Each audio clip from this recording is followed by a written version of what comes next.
My hands trembled as I stared at the printout Samuel had flung across my desk, his cold eyes daring me to protest. The top line read, Executive Compensation Adjustment, Olivia Montgomery, followed by a highlighted 60% reduction in my salary. I glanced up to see his 24-year-old assistant Rebecca watching from the doorway, her smirk a subtle but unmistakable triumph. Samuel didn't flinch as he said, Accept it or leave, your choice. My voice was calm when I answered, Give me 20 hours. Before I continue narrating the story of Olivia Montgomery, please consider giving this video a like, share it, and subscribe to the channel. I left the office with the paper still clutched in my hand, the digits blurring under the pressure of my grip.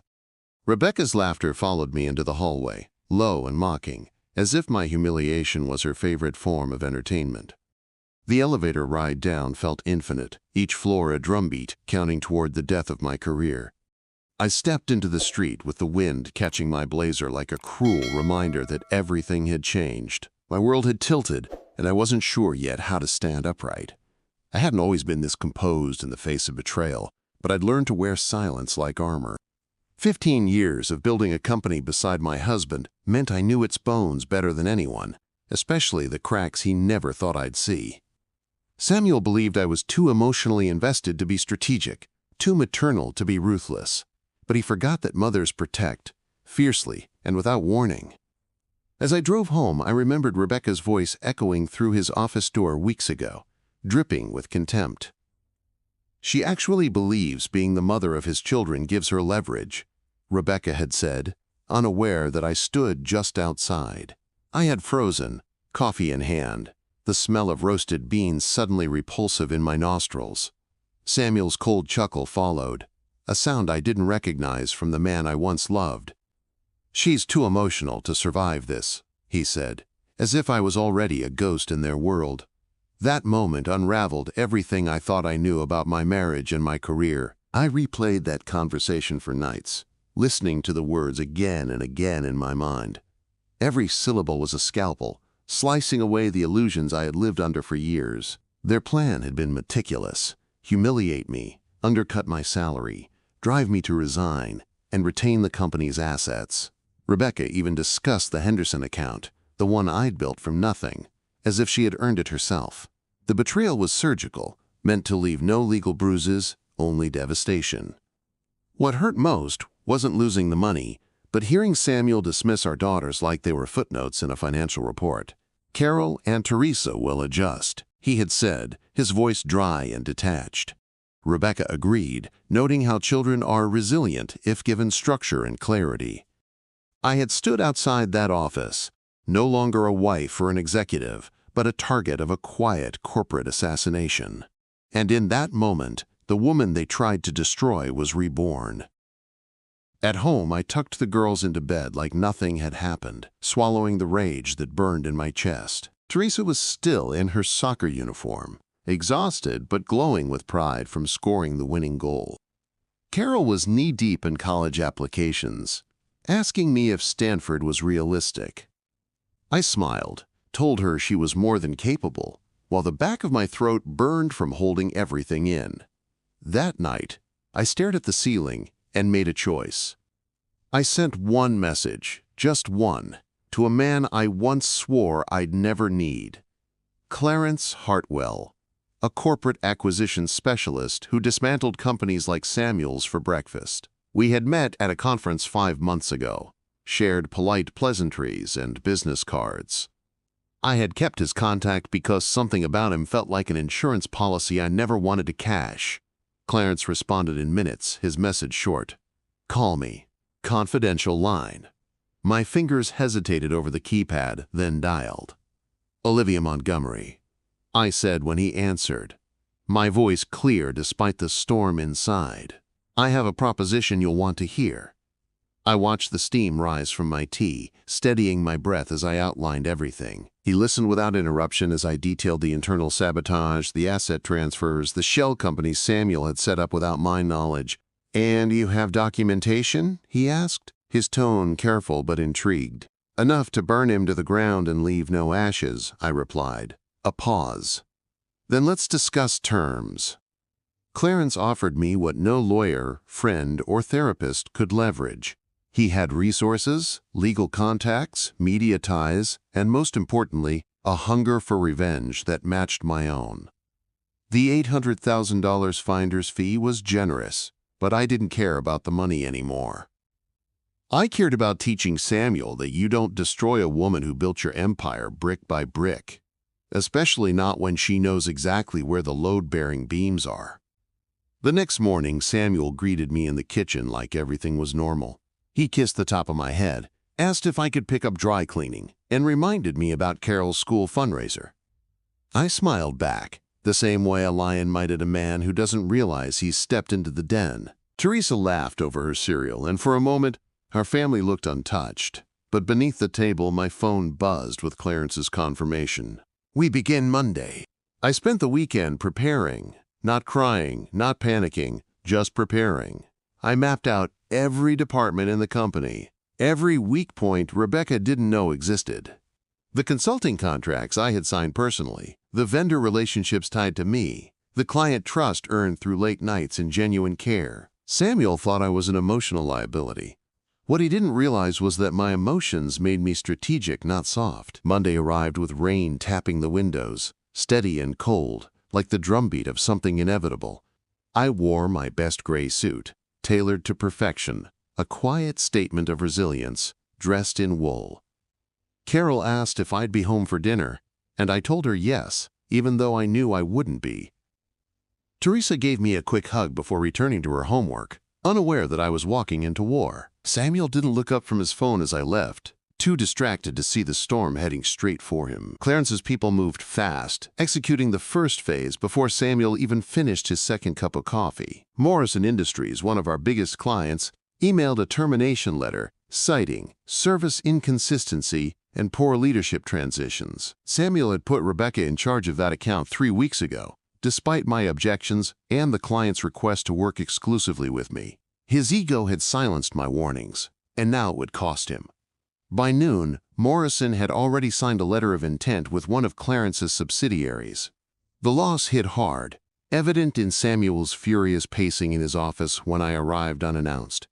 "You're early," he said, his tone clipped, clearly agitated from the morning's developments. I handed him a stack of folders containing printouts of account statements, legal filings, and internal memos, evidence of his financial misdeeds. "Thought you should have a look before the board does," I said calmly, watching his face drain of color. He opened one page and froze, reading the figures that confirmed I knew everything. "You're bluffing," he muttered, tossing the pages onto his desk, though his hands were shaking. I tilted my head, studying him like a case study I'd already solved. "You should hope I am," I replied, knowing full well he had no legal ground to stand on. His debt was too high, his asset transfers too sloppy, and Clarence had already spoken to 3 of our top-tier clients. Samuel's empire wasn't just cracking, it was hemorrhaging. He called an emergency meeting that afternoon, pulling in department heads with a hastily constructed speech about restructuring.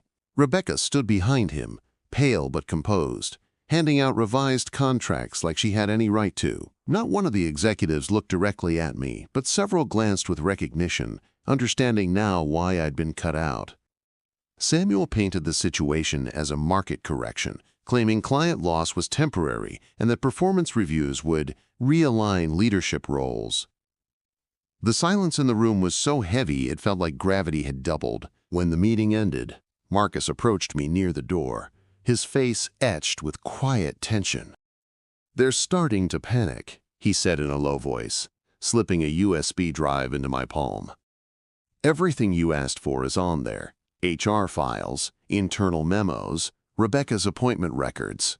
I nodded once, my throat tight with gratitude I didn't have time to voice. We parted without another word, 2 soldiers exchanging weapons mid-battle. Back at home, I moved like a ghost through the evening routine, half listening as Carol explained her calculus project. Teresa showed me a text from her coach about an upcoming tournament, and I made a mental note to buy new cleats.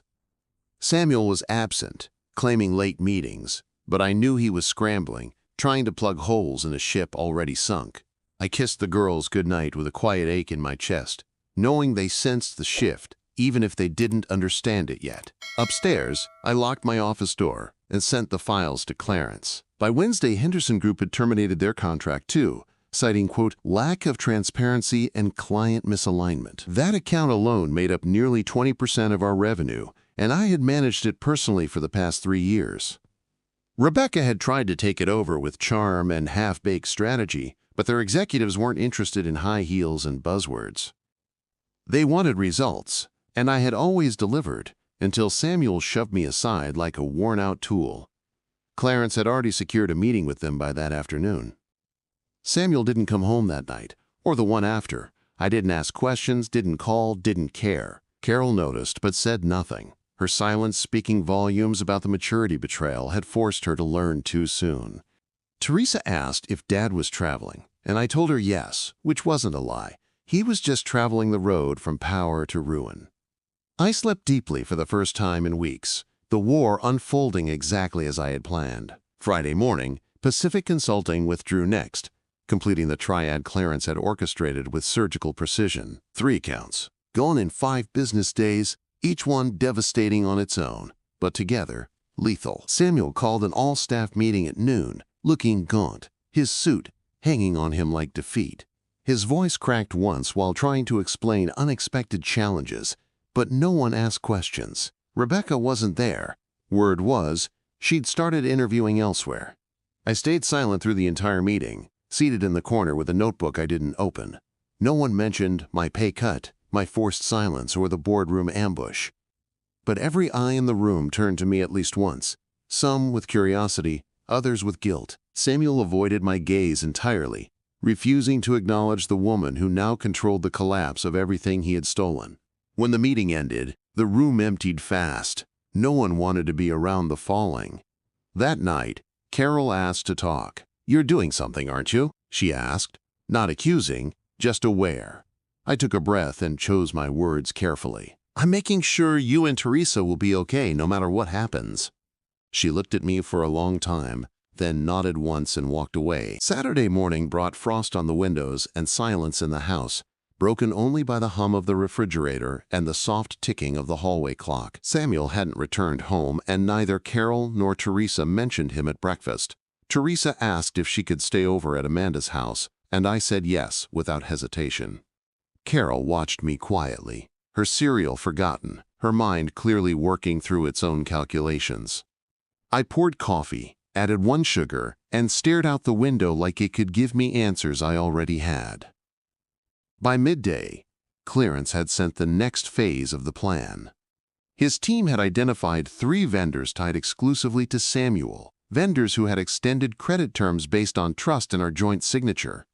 With my name removed months ago, those agreements had become personal liabilities that now came due. Clarence offered to buy out their debts in exchange for exclusivity contracts under his firm, and they agreed without much resistance. Loyalty, as it turned out, had an expiration date, and Samuel had burned through his.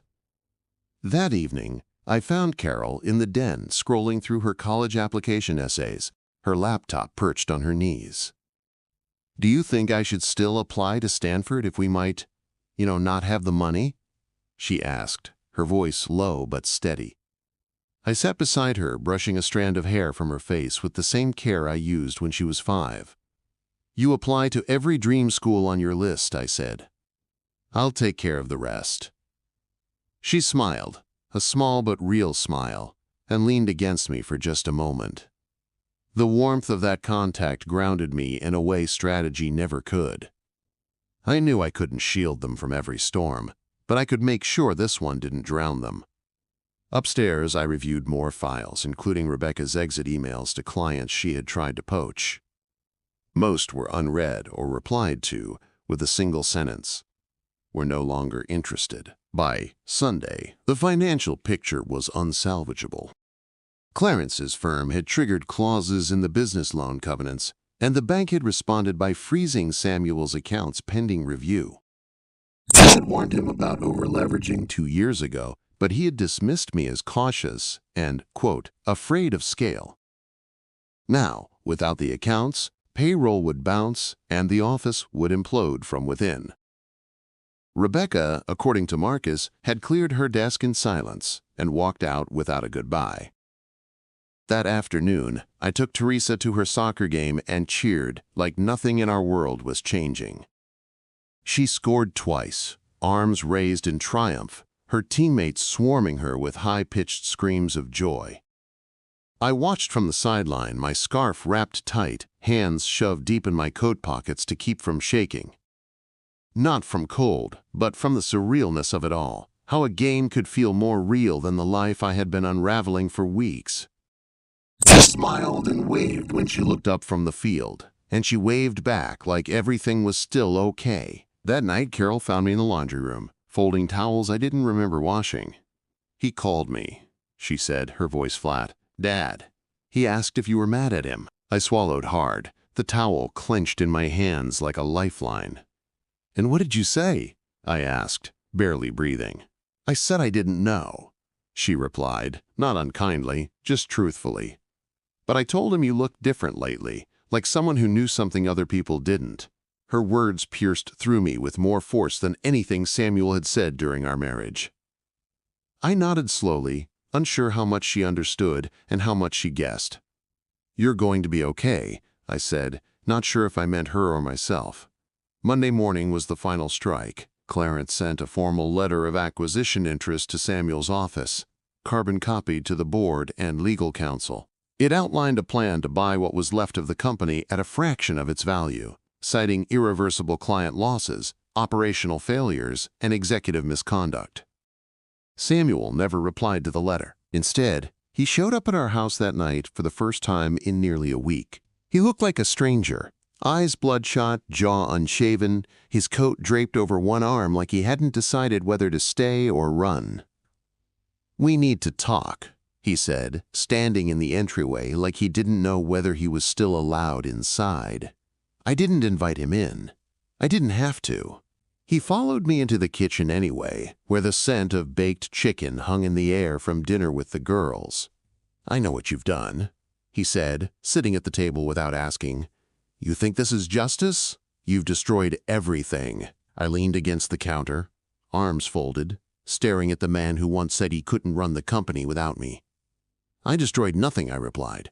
"You handed me the match and dared me to strike." His eyes narrowed, his jaw clenched, but he didn't argue.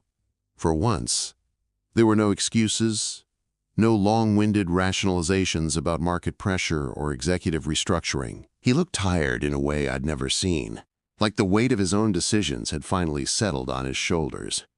"The board's voting tomorrow," he muttered. "They're going to accept Clarence's offer." "I know," I said simply, pouring myself a glass of water and taking a long, slow sip. "And when they do, I'll be there to sign the handover." He stared at me like he didn't know who I was anymore. Maybe he didn't. Maybe he never had. Samuel didn't speak again that night, just sat at the kitchen table while I tidied up the already clean counter. I didn't ask him to leave, but I didn't sit with him either. Eventually, Carol appeared in the doorway, her eyes flicking between us with the cool calculation she inherited from both of us. "Is everything okay?" she asked, though she already knew it wasn't. Samuel stood then, as if her presence reminded him of the cost beyond boardrooms and balance sheets. He left without another word, and I locked the door behind him, not out of spite, but because I had finally learned to protect what was mine. Upstairs, Teresa snored softly in her room, and I stood outside her door for a moment, grounding myself in the sound of unbroken sleep. I hadn't told her anything. She was too young, too tender, too free still of cynicism. Carol, though, didn't ask follow-ups, just disappeared into her room and shut the door gently. I knew she was listening, though, piecing together truth from silence. The next morning, I wore black slacks and a muted green blouse, professional but unassuming. I didn't want to show up to the board meeting looking like I was gloating, though I knew every person in that room would be waiting for my reaction. Clarence met me in the parking lot, his handshake firm, his nod subtle. "Today, you end it," he said, not smiling but satisfied. I nodded once, every step toward the elevator heavy with finality. The boardroom was quieter than usual, the kind of silence that followed shock and preceded surrender. All 8 board members were present, papers neatly stacked in front of them, expressions guarded. Samuel sat at the far end, eyes bloodshot, his usual confidence extinguished like a candle in wind. The chairman cleared his throat and opened with formality, but everyone knew what was happening. Clarence's offer was on the table, and the numbers made refusal irrational. I listened as Samuel attempted one last defense, something about legacy and future potential, but his voice lacked conviction. No one interrupted, but no one nodded either, and when he finished, the silence was louder than applause. Clarence stood next, outlining a plan that preserved most staff, guaranteed vendor continuity, and prevented lawsuits from creditors and former clients. His tone was clinical, but not cruel, the sound of someone who had already won. When he finished, the vote was called. 7 hands rose in favor. Only Samuel stayed down, clenched into a fist on the table. The chairman signed first, passing the documents down the line like a slow-moving current. When the papers reached me, I signed my name without hesitation, my signature smooth, my hands steady. Samuel didn't look at me, but I felt the weight of his gaze as I pushed the folder away. With that final stroke, Montgomery and Associates was no longer his. Afterward, Clarence and I walked to the lobby together, our footsteps echoing on the marble floor. "You'll be onboarded this afternoon," he said, tapping his phone as a calendar invite popped up. "Senior executive role, title flexible, salary begins immediately." I nodded, unsure how to process the speed of it all. "Thank you," I said, and meant it, not just for the position, but for the vindication. That evening, I sat on the back porch with a blanket wrapped around my shoulders, the autumn chill seeping into my bones. Carol joined me, 2 mugs of hot cocoa in her hands, her hair up in a messy bun. "It's over?" she asked, handing me a mug. "It is," I replied, the steam from the drink rising like the last traces of battle smoke. She sipped and said nothing else, just sat beside me in the quiet. The house felt different, like the tension had finally seeped out through the walls. I cleaned the kitchen not because it needed it, but because I needed something to do with my hands. Teresa came home late from soccer practice, cheeks red from the cold, voice full of excitement about a new formation the coach wanted to try. I smiled, listened, nodded, asked the right questions, grateful that at least one part of life remained untouched, but I knew it wouldn't stay that way for long. Samuel called again on Thursday. I didn't answer. His voicemail was short. "I need to see the girls." I forwarded it to my lawyer, per the custody prep Clarence's team had initiated. It wasn't revenge anymore. It was protection. Friday morning brought paperwork and signatures, custody drafts and asset settlements, now that the company was out of the picture. Samuel had no real leverage left, and the lawyers knew it. Everything he'd transferred had been flagged, and what wasn't illegal was still unethical enough to tilt the divorce sharply in my favor. Clarence's legal team had included everything I'd asked for: full custody, primary residence, and control over the trust funds I'd secretly secured for the girls. What Samuel had tried to erase, I'd rebuilt, stronger, quieter, smarter. I found Rebecca's LinkedIn update that night, announcing her new role at a competitor's firm. She looked polished, competent, and utterly forgettable. The comments were full of congratulations and polite flattery, but I saw through the curated facade. She had jumped ship before it sank, but she hadn't built it. She never could have, because she'd never loved it. Carol knocked gently on my office door around midnight, her face thoughtful, tired, but curious. "Can I ask you something?" she said, already halfway in the room. I closed my laptop, nodded once, and waited. "Do you regret any of it?" she asked. The question hung between us, heavy and sharp like a blade. I looked at her, at the girl who used to sit on my lap during conference calls and color inside the margins of my spreadsheets. "No," I said, because honesty had always been my gift to her. "I regret trusting the wrong people for too long, but I don't regret ending it." She nodded, the answer settling into her bones. "Before I narrate what happens next, kindly let me know if you have any questions so far and why you haven't subscribed yet." Carol didn't speak right away after I answered, but her shoulders relaxed slightly, as if she'd been holding her breath. She stood up, gave me a soft, almost grateful smile, and said, "Okay, that's what I thought. I watched her walk out of the room, her footsteps slow and measured, the kind of movement that said she wasn't done processing but had heard what she needed. When the door clicked shut behind her, I finally let my hands shake. Sleep was shallow and broken that night, haunted by dreams that weren't quite nightmares but weren't peaceful either. I dreamed of boardrooms filled with smoke, of signatures bleeding ink, of Samuel standing silent in a crumbling office while Rebecca walked away without looking back. The images weren't violent, just cold, like memories stripped of warmth or color. I woke before dawn, the house still and dark, and pulled a blanket around my shoulders before going downstairs. In the kitchen, I boiled water for tea and watched the horizon stretch into gray. That morning, the lawyer called to confirm Samuel had accepted the custody terms. "No fight?" I asked, surprised by the swiftness. "None," he replied. "I think he knows it's over." I stared at the table where Samuel once demanded we cut costs on employee benefits while secretly upgrading Rebecca's travel allowance. The silence afterward felt like a long exhale, as if the storm had finally passed. I took the girls to dinner that night, somewhere new, somewhere Samuel had never set foot in. Teresa ordered pancakes for dinner, giggling over the idea of breakfast at 7 p.m., and Carol smiled without being prompted. We didn't talk about the past, or the fallout, or the money. I didn't want them to carry any more than they already had. We just laughed, ate, and let normal wrap around us like a warm quilt. Later that week, Clarence invited me to tour my new office. The building was tall, sleek, and filled with people who moved with purpose. The receptionist greeted me by name, and the HR director walked me through onboarding like I was someone important. When I stepped into my corner office, floor-to-ceiling windows on both sides, I felt something click back into place. Not power, not pride, just rightness. The desk was already set up, my nameplate engraved, my computer preloaded with access to every system. "You'll oversee 3 divisions," Clarence said, standing beside me, hands in his pockets. "We trust your judgment. You're not a figurehead." I nodded, swallowing the sudden lump in my throat. I spent the next few days meeting teams, reviewing projects, and catching up on files that spanned markets and regions Samuel never even attempted to enter. This wasn't just a job. It was a restoration. It was everything I had built and been told wasn't good enough.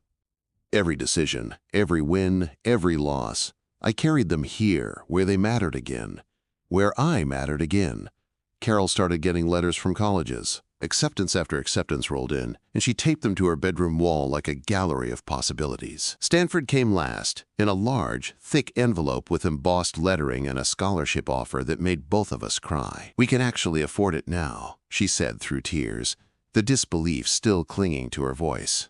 I hugged her, tight and silent, because words would have ruined it. This wasn't just a future. It was proof. Teresa was thriving too, her soccer team making it to regionals, and her coach recommending her for a competitive summer program. I made every game, every parent meeting, every fundraising dinner, sitting with the same people who once whispered behind their napkins about my husband's affair. No one whispered now. Now, they nodded when I walked in and asked my opinion on committee decisions. Funny how quickly respect returns once you're no longer under someone else's thumb.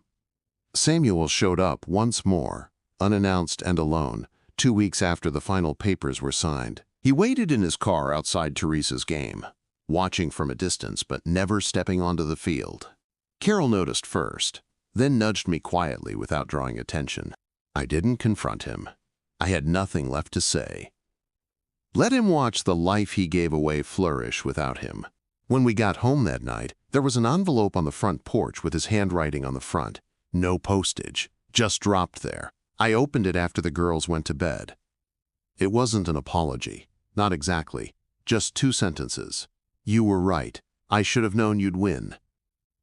I burned it in the sink with a match and let the ashes swirl down the drain with the rinse of the faucet. Not because I was angry, but because I refused to hold on to something that should have never been written too late. I didn't need his regret. I needed peace. And peace doesn't share space with ghosts. Clarence promoted me again 2 months later, citing leadership under pressure and unparalleled recovery strategy. I didn't throw a party or make an announcement. I just updated my email signature and kept working. It was never about revenge, not really. It was about reclaiming the parts of myself I had let someone else devalue for too long. And now that I had them back, I had no intention of giving them away again. Spring came late that year, dragging its heels through rain and slush, until finally blossoms appeared on the tree outside Teresa's window. She called me over one morning before school, pointing out the pink buds like they were miracles. "They always come back," she said, not realizing the weight her words carried. I smiled and tucked her hair behind her ear, knowing full well how much life had to survive to bloom again. Growth isn't always beautiful, but it's always honest. Clarence's company continued expanding, and with it, so did my role. I now oversaw 5 regions, balancing project management with team development, and found that I didn't miss the chaos of my old life. At Montgomery & Associates, I had always been one half of a whole that wasn't truly mine. Here, I was seen for my ideas, not just my proximity to a man in charge. And every time I presented a strategy, every time a client signed on, it felt like rewriting history the right way. Carol visited Stanford early that May, walking the campus with eyes wide and cautious. She sent me photos of palm trees and courtyards, study lounges and bookstores, always including a short caption, "Thinking about it," or "Pretty cool here." When she returned home, she sat me down at the dining table with her acceptance letter in front of her. "If I say yes," she began, her fingers folded tightly together, "can we really do this?" I didn't hesitate before answering, "Yes, 1,000 times yes." We spent that summer preparing, her room slowly transforming from a teenager's nest into boxes marked dorm stuff and clothes I probably won't wear but can't let go. Teresa helped pack with enthusiasm, already planning visits and asking if Carol would bring back Stanford hoodies. It reminded me of when they were younger, playing detective together in the hallway, solving imaginary mysteries with flashlights and too much giggling. They were growing, but not apart, and I was learning that sometimes distance is a kind of closeness, too. In August, we dropped Carol off on campus, the California sun hot on our backs as we hauled bins and bedding into her dorm. Her roommate seemed nice, quiet but sharp, and her RA handed out orientation packets like candy. I made her bed and folded her towels, all the while knowing this was the last time I'd do those small things for her under the same roof. When it was time to leave, Teresa hugged her first, whispering something that made them both laugh. I held her last, and when she said, "Thanks for not giving up," I hugged tighter. Back home, the house felt quieter, but not empty. Teresa threw herself into soccer and school with the intensity of someone trying not to notice what had changed. I threw myself into work with the same energy, logging hours that paid off in promotions and trust. Clarence began assigning me to international accounts, flying me to London, then Sydney, then Toronto, always as the lead, never the assistant. The Olivia that Samuel had spat on in a conference room no longer existed, and everyone around me knew it. Samuel called once in October, just after Carol sent photos from a debate tournament she'd won. He didn't ask to speak to her or Teresa, just asked if I could send him the photos. "I miss being included," he said, voice frayed at the edges. I told him the girls would reach out when they were ready. I didn't make promises for them. He had already broken too many. Around that same time, I learned Rebecca had been laid off from her new firm after a merger. Marcus sent the news via text, a single sentence with no emojis, no commentary. I didn't respond, didn't gloat, didn't care. She'd made her choices just like I had made mine. Some doors, once closed, stay locked for good. Christmas that year was quiet and perfect. Carol flew home, Teresa baked cookies, and we spent the week in pajamas, playing board games and watching old movies.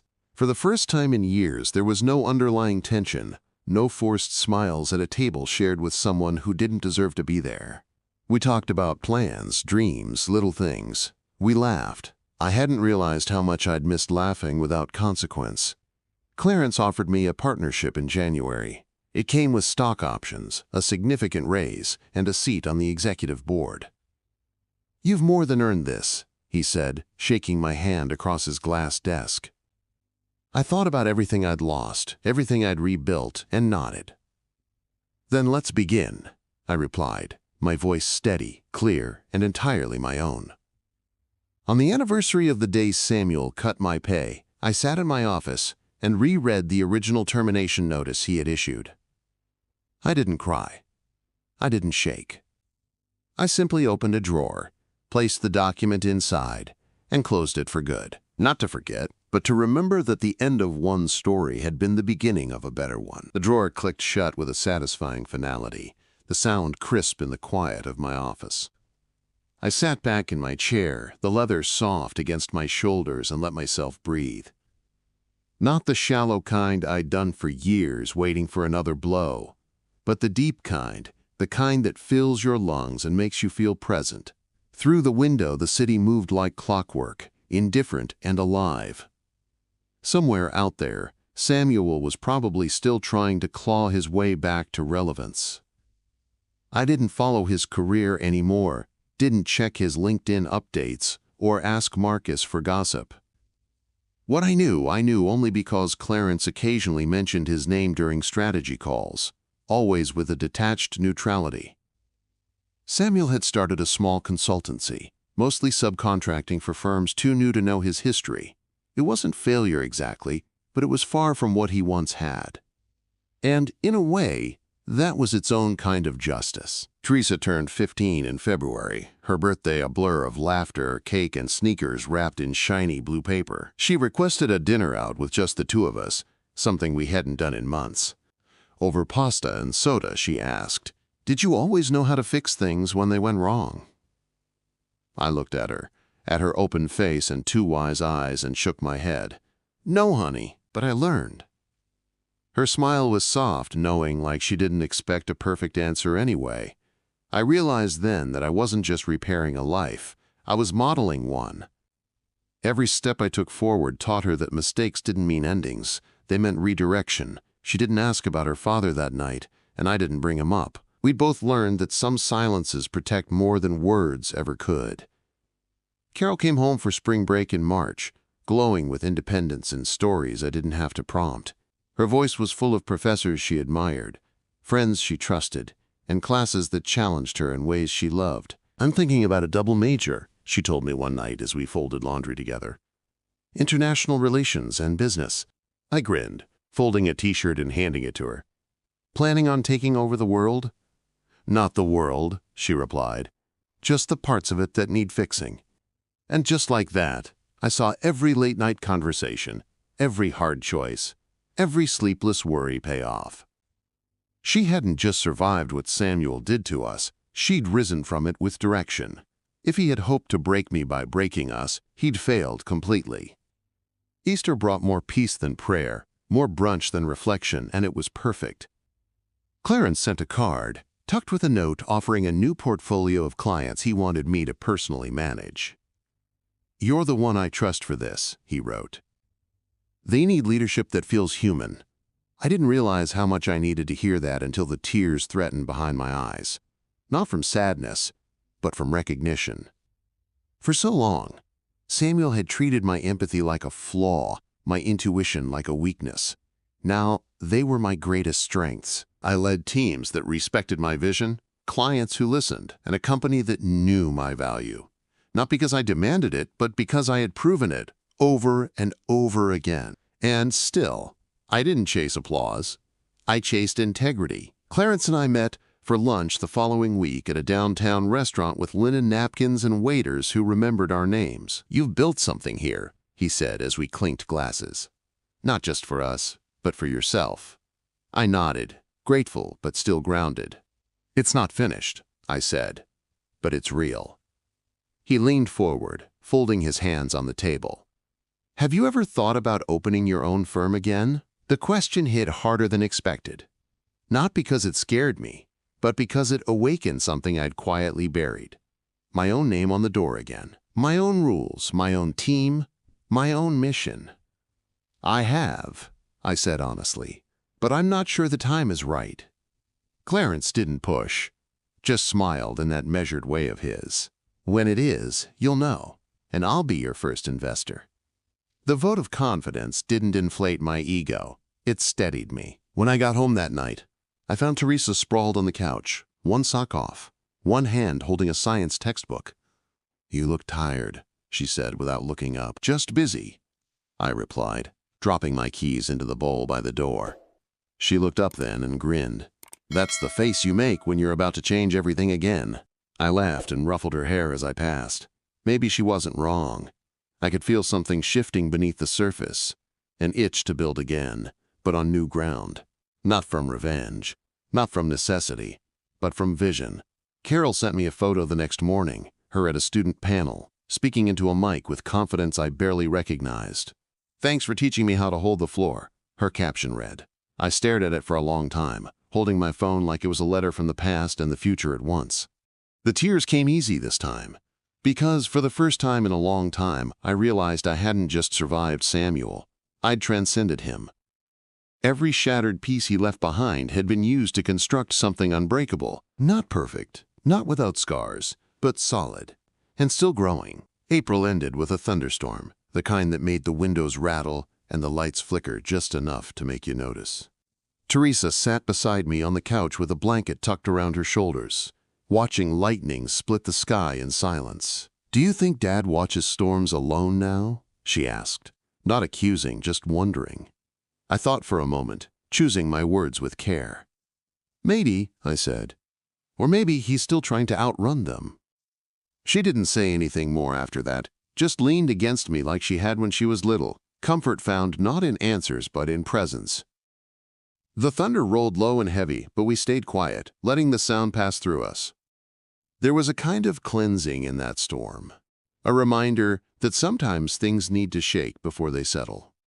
The rain eventually softened to a whisper, and Teresa yawned without apology. "I like our quiet," she said, eyes half closed. "It feels honest." By May, my workdays were packed with expansion meetings and client integration strategies, the kind of work that felt like breathing. I thrived in systems, in problem solving, in people who spoke with precision and cared about outcomes. Samuel's company had once drained me, quietly, endlessly, while Clarence's firm empowered me to create instead of constantly defend. It wasn't that everything was perfect, but nothing about it required survival. And after years of surviving, building felt revolutionary. Marcus and I met for coffee that week, a tradition that had gradually returned with no expectations and no pretense. He looked healthier, lighter even, now that the weight of divided loyalty no longer lived between us. "I heard Rebecca's working in commercial real estate now," he said casually, sipping his latte. I raised an eyebrow but didn't respond. "Guess some people always land on their feet, even when they walk over others to do it." "She landed," I said quietly, "but she won't rise." The words weren't cruel. They were simply true. Marcus nodded slowly, and we moved on to other topics. Teresa's summer camp, Carol's internship, the possibility of him leaving corporate entirely. "You think I could coach soccer?" he asked, half joking, and I laughed for the first time that day. Not because the idea was funny, but because the image was unexpectedly perfect. When Carol came home in June, she brought new energy with her, more confident, more opinionated, more everything. She helped Teresa study for finals, rewrote part of her resume for a summer internship, and somehow still found time to organize our spice cabinet alphabetically. "You know," I said one evening as we stood in the kitchen, "you don't have to fix everything just because you can." She smiled and shrugged. "Maybe not, but maybe it's my turn to carry a little weight." That comment sat with me for days, settling in places I hadn't known were still tender. I had carried the weight for so long that I hadn't considered someone else might want to help, not because they had to, but because love sometimes looked like unasked for support. I realized then how much I had healed, and how much my daughters had grown, not just despite the past, but because of how we'd navigated through it. We hadn't broken, we'd reforged. Samuel sent an email the following week, the first in over 4 months. The subject line simply read, "Request," and the body was 3 lines long. I was wondering if we could talk. No arguments, just honesty. I stared at the screen for a long time before closing it, unread, a second time. I didn't respond immediately. but I didn't delete it either. Instead, I walked outside to our backyard, where the fairy lights I had installed last fall blinked gently under the early summer dusk. Teresa had strung paper lanterns for a school project and forgotten to take them down. They fluttered in the breeze like quiet declarations of joy. For a long time, I stood under them, asking myself if closure meant conversation or simply moving on without it. 2 days later, I responded, not to agree, but to set terms. I told Samuel he could have one meeting, 1 hour, at a neutral location, no promises, no resolutions, just space to speak. I told him I wouldn't come alone, not because I feared him, but because I owed it to myself to stay protected. And I asked that he not mention our children unless he was ready to hear truths that wouldn't comfort him. He agreed within the hour. We met at a quiet hotel lounge, the kind where the lighting is warm and the booths are deep. Clarence accompanied me, not as a bodyguard, but as a reminder that I wasn't the same woman Samuel once discarded like a used strategy memo. Samuel arrived first, his posture small, his suit slightly wrinkled. When I walked in, he stood too quickly, like he still believed chivalry could erase cruelty. We didn't hug. We didn't shake hands. We sat across from each other, water glasses between us like a line neither one of us wanted to cross. "You look different," he said, and I nodded, refusing to give him the power of that observation. "I am." Samuel didn't know how to look at me, not really, so his eyes flicked between my face and the rim of his water glass. "I've had time to think," he said, his voice thinner than I remembered, "and I realized I owe you more than an apology." I didn't interrupt. If this was his performance, I wanted to hear the whole script. "I thought pushing you out would make things easier," he continued. "I thought business didn't have room for emotions, but I see now the company only worked because of your heart." I stayed still, letting the silence stretch just enough to make him uncomfortable. Clarence remained beside me, unreadable, his calm presence a shield I didn't need but appreciated. "You didn't come here to compliment me," I said finally. "So say what you actually came to say." Samuel swallowed, his throat bobbing like he had rehearsed something that no longer felt rehearsed. "I want to be part of their lives again," he said. "Carol and Teresa." His voice cracked slightly, as if saying their names carried weight he wasn't used to lifting. "I know I can't undo anything, but I'm asking, just asking, if there's a way back." I didn't blink, didn't nod, didn't offer softness. "You're not entitled to forgiveness just because you feel guilt." Samuel winced, and for a moment the bravado slipped away completely. "I know," he whispered. "I know I lost everything, and I probably deserve to." The word probably told me everything I needed to know. His remorse still had conditions. Clarence leaned back slightly, letting me steer, and I did. Not out of spite, but out of necessity. "If you want to rebuild anything with them, you start with letters. Not visits. Letters." "Letters?" Samuel echoed, confused. "Yes," I said. "1 each. You tell them the truth. No edits, no excuses, and I read them first." His face fell, not with anger, but with the weight of accountability landing squarely in his lap for the first time. "And if they don't want to respond?" he asked, already knowing the answer. "Then that's your consequence to carry," I said evenly. "You don't get to measure your success by their willingness to forgive you. This isn't about what you need. It's about what they deserve." For the first time, he nodded without arguing. We parted quietly after that, no further attempts at reconciliation or memory sharing. Outside the lounge, the air was cool, the sky washed in soft blue light. Clarence didn't speak until we reached the car. "You were exactly who you needed to be in there," he said. "No more, no less." I thought about those letters for days, unsure if Samuel would follow through or retreat into his pattern of avoidance. But 1 week later, 2 envelopes arrived at my office. No return address, but his handwriting unmistakable. I opened them cautiously, reading every word for apology, accountability, and honesty. Carol's letter was careful and composed. Teresa's was messier, more emotional, filled with too many metaphors and not enough sentences, but both were sincere in the ways that mattered. I delivered them separately, letting each daughter read on her own terms. Carol sat with hers at the kitchen table, her face unreadable until the very end. "He didn't lie," she said quietly. "Not this time." Teresa read hers in bed, curled up with a blanket around her shoulders. She didn't say anything, but she didn't throw it away either. "Do we have to write him back?" she asked the next morning. "No," I said. "Only if you want to." Carol did a week later. A single paragraph acknowledging the letter, and nothing more. Teresa waited longer, then drew a comic strip with speech bubbles instead of sentences, humor softening what her heart still couldn't say. Clarence and I traveled more that season, our team expanding into Latin America, where language barriers faded beneath mutual respect. I found myself mentoring younger women in leadership programs, offering the advice I once needed but never received. Never let someone confuse silence with weakness, I told one intern over coffee. Quiet people can change the world, they just don't have to scream to do it.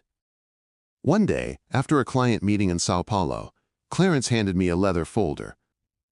Inside was a full strategic plan, naming me as the founding partner of a new division focused solely on women-led businesses. "You build it," he said, "and I'll back it." I stared at the page for a long time, heart pounding not from fear, but from recognition. This was the door I hadn't even realized I'd been waiting to walk through. That night, I called Carol from my hotel room, her voice sleepy but warm. "What would you name a company run by women who used to be underestimated?" I asked.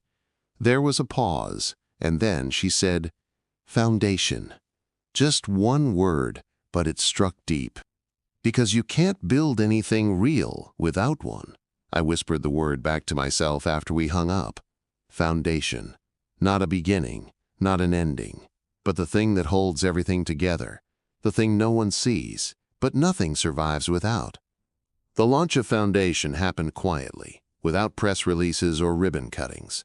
Just a well-timed announcement in an industry journal and a string of invitation-only meetings.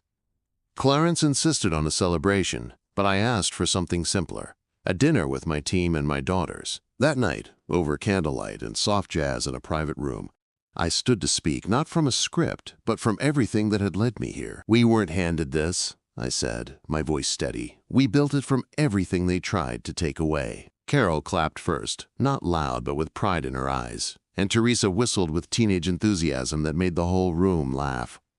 The toast that followed wasn't dramatic, just heartfelt. Glasses raised in a room filled with women who had once been overlooked, doubted, dismissed. I looked at each of them, remembering the version of myself who had sat frozen outside Samuel's office door, clutching a coffee cup while listening to my own erasure. That woman would have never believed this moment could exist, but I had become the proof she needed. In the months that followed, Foundation became more than a company. It became a movement. We brought in clients from all over the country, women-led startups and family businesses where the voices behind the strategy hadn't been heard before. Our advisory board included working mothers, retired executives, first-generation founders, every one of them a story that might have been lost if someone hadn't asked. Clarence remained involved at the investor level, but he never tried to control the vision. He had kept his word. I built it, and he stood back to watch it grow. One afternoon in late September, I returned home to find Teresa in the backyard with a soccer ball at her feet and a letter in her hand. She waved it at me with a cautious smile, the corners of the envelope soft from how long she'd held it. "It's from Dad," she said, her voice more curious than conflicted. I nodded, letting her know I wouldn't interfere. She opened it right there on the patio bench, read silently, and then tucked it into her bag without a word. Later that evening, she found me in the kitchen slicing pears for a salad. "He said he's proud of me," she said, eyes on the countertop. "Not because I'm good at soccer, but because I kept going even when I didn't want to." I set the knife down gently and turned to her. "You don't need his approval to be proud of yourself," I reminded her. "But if it means something to hear, then it's okay to let it." Carol video called that weekend from a conference in D.C., standing in front of a banner that read Women in Global Leadership. "Guess who got invited to speak next semester?" she beamed. I grinned, shaking my head in disbelief. "You're making your own world now," I said. "Just remember where you came from when everyone's watching," she winked. "That's why I wore your old blazer." In October, I received a handwritten note from Samuel, short, careful, and devoid of self-pity. He thanked me for allowing the girls to choose how they wanted to engage, and he acknowledged the damage he had done without trying to defend it. There was no request, no manipulation, just a single closing line. "I hope they grow up knowing strength doesn't mean silence." I didn't respond. Some messages don't need echoes. They just need to exist. Thanksgiving that year was ours. No tension, no forced traditions, no splitting schedules. Carol made a roasted cauliflower dish she swore she invented but clearly found on the internet, and Teresa set the table with mismatched napkins that made us all laugh. We went around the table, naming one thing we were grateful for. When it was my turn, I said, "growth," even when it's painful, and neither of them asked for more, because they already understood. That winter, Foundation expanded to 5 cities. I hired 3 of my former colleagues from Montgomery and Associates, women who'd stayed too long in a place that only tolerated them. "This feels like redemption," one of them whispered on her first day, eyes glassy. I smiled, because I knew exactly what she meant. Redemption doesn't come from undoing the past. It comes from building something stronger in its place. Teresa made regionals again, and this time I didn't have to rearrange my schedule or beg for time off.